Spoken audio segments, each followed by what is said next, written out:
It just occurred to me today that it was this time last year that I started sharing my weight loss journey here on TikTok. I've been struggling with my weight since I was in middle school. In high school, my parents had an intervention with me and made me go on a diet because they said I was gaining too much weight. And therein lied decades grappling with a big appetite, frustration, and disappointment in your body. You have this appetite, or it's more difficult for you than other people to lose weight. It's like I have felt like that my body betrayed me, and I didn't know why it had to be so hard.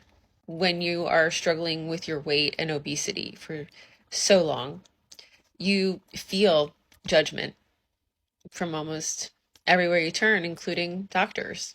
My primary care doctor, I'd like to see you get down to this weight. And it's like, I run marathons.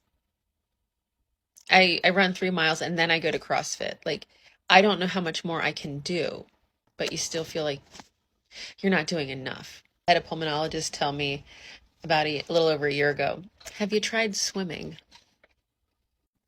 So when I heard about GLP-1 medication, anti-obesity medication, you need a doctor's prescription for that. The thought about going to a doctor or doctors and end up leaving feeling worse than I did when I walked in asking for help, it's like the last thing I wanted to do.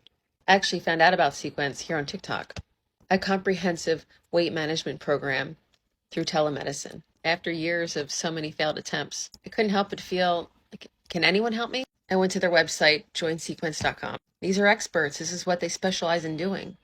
Even though I was nervous, I met with a clinician at Sequence through a video visit, and she made me feel very seen and heard and validated.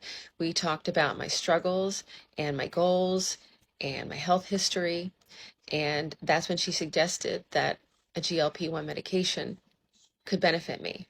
I've been taking semaglutide for 13 weeks now. To say that it's been life-changing is an understatement. That gnawing hunger that I have battled my whole life and blamed myself for has now been muted. I wonder, is this how everyone else on the other side has lived the whole time? So if you're scared to reach out for help, I can tell you, your future self will thank you.